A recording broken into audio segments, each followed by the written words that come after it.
नमस्कार, यो हो TV today network. TV today समाचारमा स्वागत छ। म तुलसी अरियाल। सुरु गरौं अहिलेसम्मका मुख्य समाचारबाट। चैतमा एकता महाधिवेशन गर्ने नेकपाको निर्णय। कार्यकारी अध्यक्षको जिम्मेवारी प्रचण्डलाई। एमसीसीलाई संशोधन र परिमार्जन सहित अनुमोदन गर्ने निर्णय। आज नेपालमा अहिलेसम्मकै सर्वाधिक कोरोना संक्रमित फेला। 1400 बढीमा संक्रमण पुष्टि, थप 5 जनाको मृत्यु।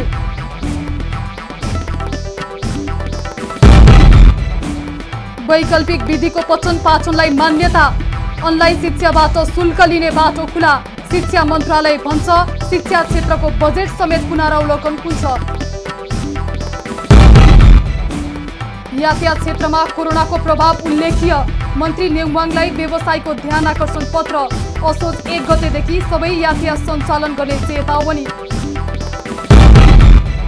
र चीन भारत सीमा विवादबारे पहिलो सम्झौता। कायम रहेका मापदण्ड पालना गर्ने समझदारी। अमेरिकी निर्वाचन अभियानमा ह्याकर आक्रमण भइरहेको दाबी। अब समाचार विस्तारमा। असार 10 गतेबाट सुरु भएको सत्तारूढ नेकपाको स्थायी कमिटी बैठक शुक्रबार टुङ्गिएको छ। प्रधानमन्त्रीको सरकारी निवास बालुवाटारमा बसेको बैठक अध्यक्षद्वय केपी शर्मा ओली र पुष्पकमल दाहालले पेश गर्नुभएको 15 पृष्ठको प्रस्ताव पारित गर्दै टुङ्गिएको प्रवक्ता नारायण काजी श्रेष्ठले जानकारी दिनुभयो। प्रधानमन्त्री ओली सरकारका काममा केन्द्रित हुने र दाहालले कार्यकारी भूमिका सहित पार्टी कामको नेतृत्व गर्ने निर्णय भएको प्रवक्ता श्रेष्ठले जानकारी दिनुभयो। पार्टीको मार्ग निर्देशनमा सरकार सञ्चालन हुने निर्णय पनि बैठकले गरेको छ। सरकारका दैनिक काममा पार्टीले हस्तक्षेप नगर्ने तर आधारभूत नीति र राष्ट्रिय महत्त्वका निर्णयहरू लिँदा पार्टीको मार्ग निर्देशनलाई ध्यान दिएर सरकारले निर्णय गर्नुपर्ने निष्कर्ष बैठकले निकालेको छ। यस्तै पार्टीको एकता महाधिवेशन आउँदो चैत 25 देखि 30 गतेसम्म काठमाडौँमा आयोजना गर्ने निर्णय बैठकले गरेको छ। महाधिवेशनको तयारीका लागि कार्तिक 15 देखि 17 गते केन्द्रीय कमिटी बैठक बोलाउने निर्णय भएको छ। संसदमा विचाराधीन एमसीसी सम्झौतालाई संशोधन र परिमार्जन गरेर अनुमोदन गर्ने निर्णय पनि बैठकले गरेको छ। प्रवक्ता श्रेष्ठका अनुसार वरिष्ठ नेता झलनाथ खनाल नेतृत्वको कार्यदलले दिएको सुझाव अनुसार पार्टीमा छलफल गरेर के संशोधन गर्ने भन्ने निर्णय गरिनेछ।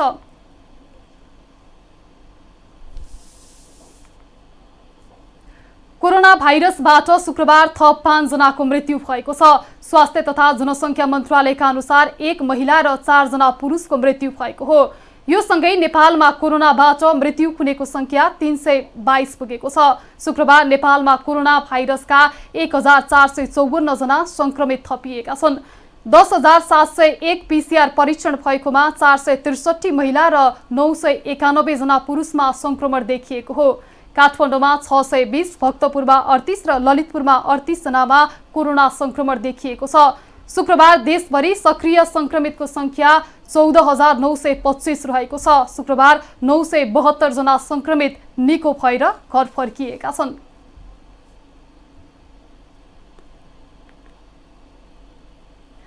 काठमाडौँ उपत्यकाका सांसदहरूले सभामुख अग्निप्रसाद सापकोटालाई भेटेर कोरोना नियन्त्रणका लागि भए गरेका कामको अनुगमन गर्न संसदीय समिति गठनको माग गरेका छन्। कोरोनाले उपत्यका लगायत देशभरिको जनजीवन प्रभावित बनेको भन्दै सांसदहरूले सभामुखलाई भेटेर छुट्टै संसदीय समिति गठनको माग गरेका हुन्।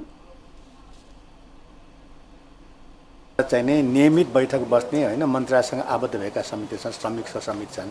त्यसै आज हामी सभामुखमा चाहिने तपाईकै नेतृत्वमा एउटा अनुगमन समिति हैन यो सबै विविध पक्षलाई समेटेर ताकि सरकारले पनि काम गर्न चाहिने त्यो एउटा सभामुखको हैसियतले उहाँले गरिदिनु भयो भने यसको अलि सुनाइ। भेटमा सभामुख सापकोटाले ऐन नियममा टेकेर सबै दलहरूको सहमतिमा संसदीय समिति निर्माण गर्ने प्रक्रिया अगाडि बढाउने प्रतिबद्धता जनाउनुभयो।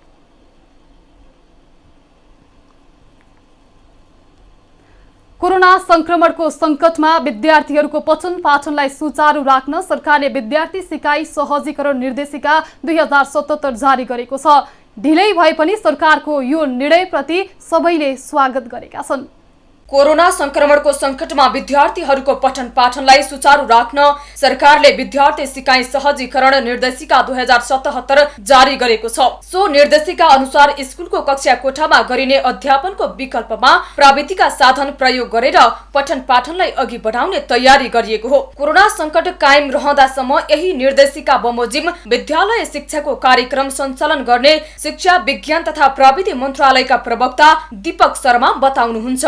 विद्यालयमा नियमित पठन पाठन नभएसम्म यो नियमित पठन पाठन जस्तै औपचारिक रूपमा यो चाहिँ मूल कार्यक्रमको रूपमा अगाडि बढ्छ।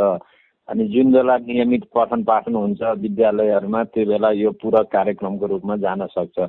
सरकारले वैकल्पिक विधिबाट हुने पठन पाठनलाई औपचारिक मान्यता दिएपछि शिक्षा मन्त्रालयको बजेट समेत पुनरावलोकन हुने शिक्षा मन्त्रालयले जनाएको छ। होइन, शिक्षा क्षेत्रको बजेट समग्र बजेट चाहिँ नि त त्यसरी तपाईँको चाहिँ नि कतिपय कुराहरू पुनरावलोकन हुँदैनन्। ती चाहिँ अहिले पनि चाहिन्छ, पहिला पनि चाहिने हो। अब केही विषयहरूमा खर्चको आधारमा आवश्यकताको आधारमा केही बजेटहरूमा तलमाथि थप परिवर्तन हुन सक्छ। त्यो त उता सरकारले विद्यार्थी सिकाइ सहजीकरण निर्देशिका जारी गरेकोमा निजी क्षेत्रले स्वागत गरेको छ। निजी तथा आवासीय विद्यालय अर्गनाइजेसन नेपाल प्याप्सनले ढिलै भए पनि सरकारले वैकल्पिक विधिलाई मान्यता दिएर शैक्षिक सत्रको सदुपयोग गर्न खोजेको भन्दै यसलाई सकारात्मक रूपमा लिनुपर्ने बताएको छ। जतिखेर लकडाउन सुरु भयो चैत महिनामा यो विषयमा हामीले केही न केही खाका बनाएका थियौँ। वैशाख लाग्ने बित्तिकै हामीले चाहिँ अब अनलाइनको विकल्प अरू छैन, त्यसले गर्दा अनलाइनलाई हामीले चाहिँ नि मान्यता पाउने गरी निर्णय गरियोस् भनेर मन्त्रालयसँग पटक पटक कुरा गरेको। यो आज 5-6 महिना भयो। 5-6 महिना पछाडि आएर चाहिँ बल्ल सरकारले मान्यता दिने भनौँ, यो स्वागत योग्य छ। यता नेपाल अभिभावक महासंघका अध्यक्ष धर्मराज देवकोटा पनि सरकारको निर्णय सकारात्मक भएको बताउँदै प्रविधिको पहुँचमा नभएका विद्यार्थीलाई फ्री इन्टरनेट तथा सामग्री उपलब्ध गराउनु पर्नेमा जोड दिनुहुन्छ। विकल्प नभएर सरकार, हामी अभिभावक, शिक्षक, महासंघ सबै बसेर छलफल गरेर यसरी नै जाउँ भनेर सहमति गरेर ल्याइएको हो। त्यसैले यसप्रति हाम्रो समर्थन छ। विगत 6 महिनादेखि पठन पाठन नै ठप्प हुँदा शैक्षिक सत्र नै खेर जाने हो कि भन्ने अन्यल छाएका बेला सरकारले शैक्षिक सत्रलाई सदुपयोग गर्ने वैकल्पिक विधिको पठन पाठनलाई औपचारिक रूपमा मान्यता दिनु सराहनीय छ। प्रविधिको पहुँच नभएका विद्यार्थी भने यो सेवाबाट वञ्चित हुन नपरोस्।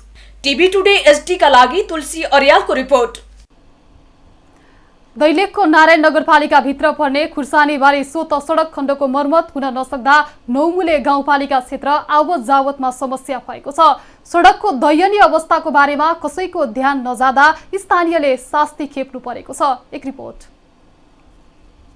दैलेखको नौमुलेबाट जाजरकोट जिल्ला समेत जाने नारायण नगरपालिका क्षेत्रमा पर्ने सडक मर्मतमा कुनै वास्ता नभएपछि यात्रुहरूले शास्ति पाएका छन्। उही हो, चुनावको बेलामा यताउता गर्ने, भोट माग्ने, नमस्कार गर्ने, आजभोलि फर्केर पनि आउन परेको छैन, हेर्न पनि परेको छैन। उनीहरूले हेर्दा पनि हेर्दैनन्। फेरि भनेपछि यति हो, यो सुविधा भइदिए भए हामीलाई एकदम राम्रो हुन्थ्यो। सबभन्दा बाटोको खान त जनताले जहाँबाट पनि जुडाउँछ होइन, 2 दिन 1 दिन जता ध्याडी गिटी फोरेर पनि खान्छ। समस्या भनेको मेन कुरो यातायातको भनेपछि समस्या यही छ। हेर्नुहोस्, तपाईँले कहाँ बजाइदिनु नि सुनाइदिनु होला, नेतासम्म पुर्याइदिनु होला। नौमुले गाउँपालिकाका प्रमुख प्रशासकीय अधिकृत गणेश प्रसाद कोइरालाले नारायण नगरपालिकाको क्षेत्र भए पनि नौमुले प्रवेशको मूलद्वार भएकाले विगतमा गाउँपालिकाले लगानी गरेर मर्मत भएको र हाल पुनः बिग्रेकाले केही समयपछि सडकको बारेमा सोचिने बताउनुभयो। यो नौमुले आउने सडक जुन सोतोबाट छ, हाम्रो यो नौमुलेको लागि स्पेशल भन्नुपर्दा तामेदेखि यताको सडक नौमुले गाउँपालिका अन्तर्गत पर्छ र नौमुले तामे सडक खण्डको लागि गाउँपालिकाको तर्फबाट, गाउँपालिका र प्रदेशको तर्फबाट हाम्रो समपूरक कोषबाट अहिले पनि योजना सञ्चालित नै छ। 1,71,00,000 र जो अहिले हाम्रो सिभिल कन्स्ट्रक्सन गरिरहेको छ। जहाँसम्म प्रश्न रह्यो सोतोको तर्फबाट, त्यो हाम्रो नारायणको तर्फबाट नपरे तापनि त्यहाँ हिँड्ने बासिन्दाहरू भनेको नौमुलेकै बासिन्दाहरू बढी भएको कारणले गर्दा यो पनि हामीले सोच्नुपर्ने विषय छ। यसको लागि हामीले गत वर्षहरूमा नारायण खण्डको सोतोको खण्डलाई पनि हामीले नै आफ्नै नगर यो गाउँपालिकाको बजेटबाट बनाएको हो। गाउँपालिकाका अध्यक्ष भदे बुढा मगरले भने तामे खोलादेखि मात्र नौमुले गाउँपालिकाको क्षेत्र भएको र नारायण नगरपालिकालाई नौमुलेले धेरै सहयोग गरेको तर नारायण नगरपालिकाले कुनै सहयोग नगरेको आरोप लगाउनुभयो। नौमुलेदेखि नारायण नगरपालिका जान एकदम हाम्रो सिमानासम्म एकदम सहजै जान सक्छ। टु व्हिलर गाडी जान सक्छ, त्यहाँदेखि उता फोर व्हिलर गाडी पनि जान नसक्ने अवस्था र एकदम गाह्रो अवस्थाको कारण एकदम त्यहाँ छ र नौमुले गाउँपालिकालाई हेर्ने दृष्टिकोण। नारायण नगरपालिका दैलेखका प्रमुख रत्नबहादुर खड्का भने नौमुले सडकका लागि सहयोग होस् भनेर पिपल डाँडासम्मको काम धेरै गरेको र आफूहरूले कुनै भेदभाव नगरेको बताउनुहुन्छ। मुलेर हामी लागेर 2.5 लाख रुपियाँ गरेर त्यो फले खोला सडक जो पिपल डाँडा भन्दा पलतिर जाने हामी दुईटाले संयुक्त गरिरहेको थियौँ। नौमुलेको नागरिकहरू दैलेख आवजावत गर्ने, यो सदरमुकाममा जाने व्यापार व्यवसायहरू गर्ने, यहाँका व्यापारीहरू नौमुले जाने, व्यापारी यो त जाने नौमुले जाने पालिकाको समेत व्यापारिक केन्द्र जाने यो दैलेख सदरमुकाम अर्थात् नारायण नगरपालिकाको मुटुमा रहेको सदरमुकाम भएको कारणले हामीले चाहिँ नौमुलेको सडक भनेर पन्छ्याउने कुरै छैन। हाम्रा बिहाव हामीले गरेका कामहरूले बताउँछ। सडकको स्तर उन्नति हुन नसक्दा वर्षौंदेखि नौमुलेवासीले दुःख पाइरहेका छन्। त्यसतर्फ सम्बन्धित निकायको ध्यान जानु आवश्यक छ। दैलेखबाट दिपेन्द्र कार्की बास्ताकोटीको रिपोर्ट। समाचारमा पालो छोटो विश्रामको।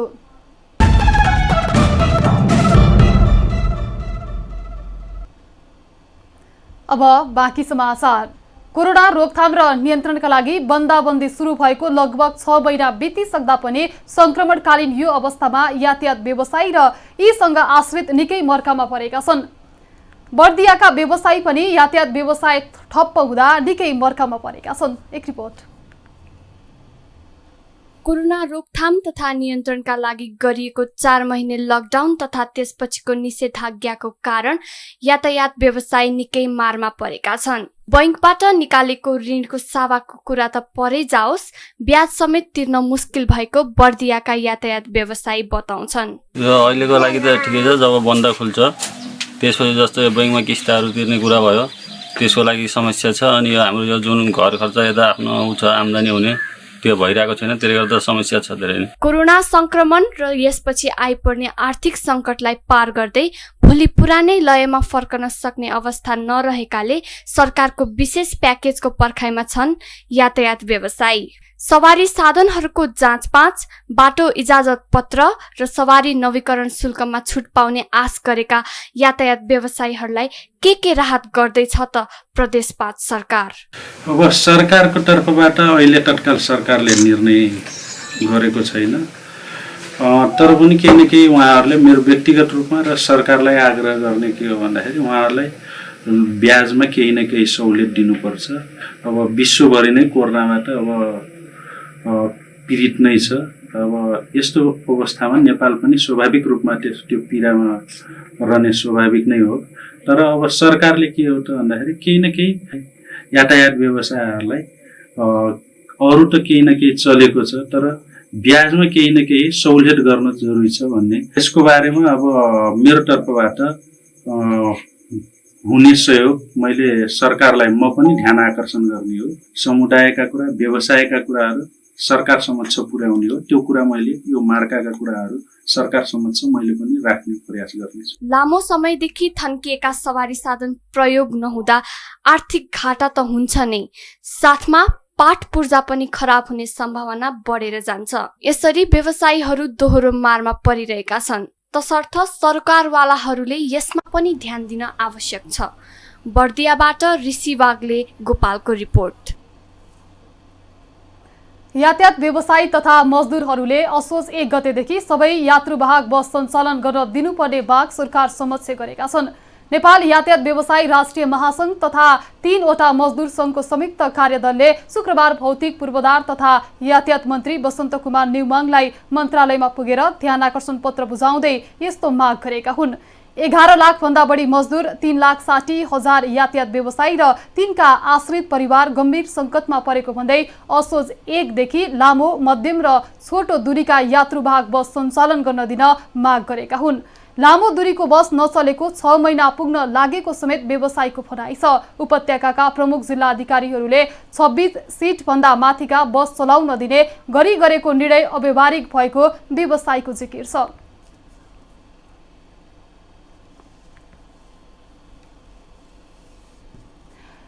निजामती कर्मचारी अस्पतालका स्वास्थ्य कर्मीहरू सरकारी कर्मचारी सरहको सेवा सुविधा उपलब्ध नभएको भन्दै आन्दोलित भइरहेका छन्।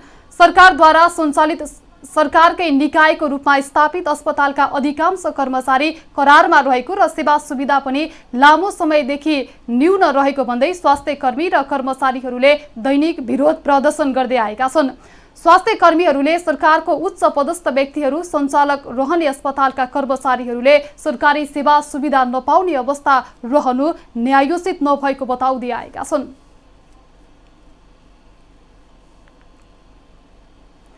पोखरामा थुप्रै पर्यटकीय स्थलहरू छन्। पोखरा नजिकका रमणीय डाँडाकाँडाहरू अव्यवस्थित र फोहोरका कारण दुर्गन्धित हुन थालेपछि युवाहरू सरसफाइमा जुटेका छन्। एक रिपोर्ट। पोखरा आसपासका सुन्दर र रमणीय डाँडाहरू फोहोर र कुरूप बन्न थालेपछि पोखराका युवाहरूले सरसफाई गर्न थालेका छन्। उनीहरू लकडाउनको समयलाई सदुपयोग गर्दै हप्तामा एक दिन सफाईमा जुट्ने गर्दछन्। अभियान अन्तर्गत शुक्रबार युवाहरूले पोखरा सत्रमा रहेको फेवा पावर हाउस र आसपासको पर्यटकीय क्षेत्रमा सरसफाई गरेका छन्। केही साथीहरूको ऊर्जा मिलाएर हामीले केही डाँडाहरू सफा गर्यौं। जस्तो पहिलो चाहिँ हामीले काँडाँडा गर्यौं, दोस्रो हामीले ड्याम साइड भएर स्तूपा गऱ्यौँ, तेस्रो हामीले सरङकोट गऱ्यौँ, चौथो हामीले टाइगर टप गऱ्यौँ, पाँचौँ हामीले आर्बा गऱ्यौँ, छैठौँ हामीले मेक्लाङ गऱ्यौँ र आज हामी शुक्रबारको दिन पावर हाउसमा छौँ। अब यसको अभियान कसरी सुरु भयो भने जब युवाहरूको ऊर्जा मिल्दा सबैले निस्वार्थ तरिकाले लाग्दाखेरि यो सबै ऊर्जाहरू आएर उनीहरूले आज हामी यो ठाउँसम्म यति दुःख गर्न सकिरहेका छौँ। युवाहरूले काहु डाँडा, रानीवन, शान्तिस्तुपा, सारङकोट, टाइगर टप, आर्बा र मेथलाङ लगायत पर्यटकीय क्षेत्र सरसफाई गरिरहेका छन्। सफाई अभियानमा सबैले सघाउनु पर्ने भन्दै आफू पनि सहभागी भएको स्थानीयको भनाइ छ। प्राकृतिक हरेक चिजले एकदम रमणीय, सायद यो हाम्रो पोखराकै सबैभन्दा सुन्दर ठाउँ यसलाई हामीले मानिन्छ र यस्तो सधैँ सरसफाई गर्दाखेरि एकदम खुसी लाग्यो। हाम्रो यो ठाउँको यो भूगोलको हिसाब किताबमा भन्नुपर्दा हाम्रो कास्की जिल्लाको सबैभन्दा लामो र अल्को पुल यो अगाडिको पुल पनि हो र यो झरनाहरू यहाँ हाम्रो नजिकै यहाँ पावर हाउस छ, सबै ठिक छ। जस यो ठाउँलाई सधैँ रमणीय राम्रो बनाउनु पर्छ। आफ्नो गाउँठाउँ सुन्दर र सफा बनाउन स्थानीयवासी नै लाग्नुपर्ने भन्दै हिल हिमालयजले थालेको अभियानलाई सहयोग गर्न आफू पनि सहभागी भएको पावर हाउसका कर्मचारी देवी कार्कीले बताउनुभयो। हामीले वर्षै पछि यस्ता खालका कार्यक्रमहरू चाहिँ गर्दै आइरहेका छौँ र पोहोर पनि यस्तो सरसफाइ कार्यक्रममा हामी सहभागी भएका थियौँ र स्पेसल्ली भन्नुपर्दा चाहिँ म चाहिँ एउटा हाम्रो अफिसको तर्फबाट हाम्रो यो हाम्रो के अरे साथीहरू पनि अगाडि हुनुहुन्छ होइन र यस सरसफाइ कार्यक्रमले चाहिँ हामीलाई चाहिँ अझ बढी ऊर्जा थपेको छ र यस्तो कार्यक्रमहरू चाहिँ बेला बखतमा गर्दै राखोस् यस संस्थालाई भन्दै म आफ्नो तर्फबाट पनि यस कार्यालयको तर्फबाट पनि म एकदम हार्दिक शुभकामना दिन चाहन्छु। पोखरा नजिकका खुल्ला रमणीय डाँडाकाँडाहरूले पोखराको सुन्दरतालाई झनै मनमोहक बनाएको छ। तर दिन प्रतिदिन फोहोर र कुरूप बन्दै गएका रमणीय स्थानहरूको सफाईमा कसैको ध्यान पुगेको देखिँदैन। सरसफाईमा स्वयं स्थानीयवासी र सम्बन्धित निकायको ध्यान जान जरुरी छ। पोखराबाट अनिता घिमिरेको रिपोर्ट। समाचारमा फेरि छोटो विश्राम।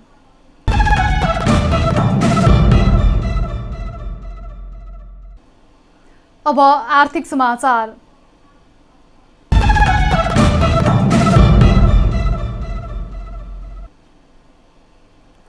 भूमि व्यवस्था सहकारी तथा गरिबी निवारण मन्त्रालयले चोर बाटोबाट भूमिको कित्ताकाट गर्ने अवस्थालाई व्यवस्थित गर्न पछिल्लो निर्देशन जारी भएको स्पष्ट पारेको छ। मन्त्रालयले शुक्रबार आयोजना गरेको पत्रकार सम्मेलनमा मन्त्रालयका सचिव टेकनारायण पाण्डेले विभिन्न चोर बाटो, झगडियाको प्रक्रिया, अदालतको प्रक्रियाबाट कित्ताकाट गर्ने व्यवस्था भएकाले त्यसलाई व्यवस्थित गर्न खोजिएको स्पष्ट पार्नु भएको हो। विगतमा कानुनी रूपमा सबल नभएकोले कित्ताकाट रोकिएको र अहिले ऐन समेत आइसकेकाले व्यवस्थित गर्न खोजिएको बताउनुभयो।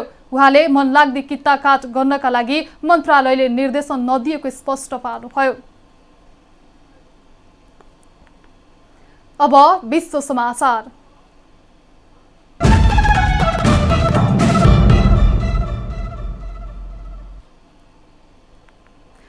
गत जुन महिनामा सीमा क्षेत्रमा भएको झडपपछि भारत र चीन बीच पहिलो पटक सम्झौता भएको छ। चीन र भारतका विदेश मन्त्री बीच सम्झौता भएको हो। सम्झौता सम्बन्धी विज्ञप्ति जारी गरिएको छ। संयुक्त विज्ञप्तिमा सीमा विवादले दुवै मुलुकलाई फाइदा नगर्ने उल्लेख गरिएको छ। उक्त संयुक्त विज्ञप्तिमा दुई मुलुकको बीचमा भएको असहमतिलाई तनावको रूप नदिने, दुवै पक्षका सेनाले वार्ता जारी राख्ने, छिटोभन्दा छिटो तनाव हटाउने, सीमा क्षेत्रमा दुवै देशले उचित दूरी कायम राखेर सेना राख्ने लगायतका सम्झौता भएको छ।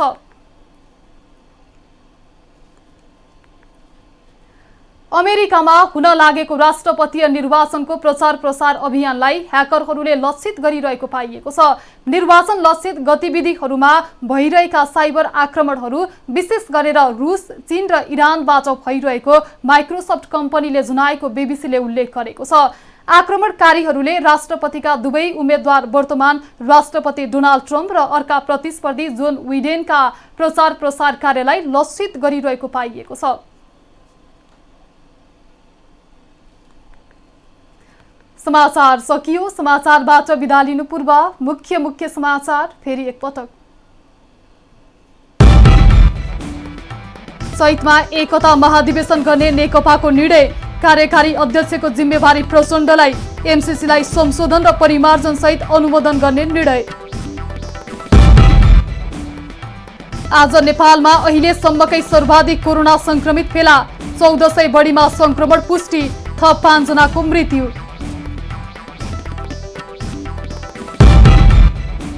वैकल्पिक विधिको पठन पाठनलाई मान्यता, अनलाइन शिक्षाबाट शुल्क लिने बाटो खुला, शिक्षा मन्त्रालय भन्छ शिक्षा क्षेत्रको बजेट समेत पुनरावलोकन हुन्छ।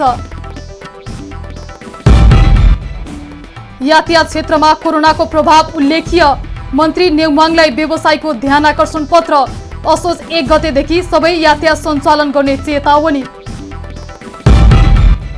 र चीन भारत सीमा विवादबारे पहिलो सम्झौता, कायम रहेका मापदण्ड पालना गर्ने समझदारी, अमेरिकी निर्वाचन अभियानमा ह्याकर आक्रमण भइरहेको दावी।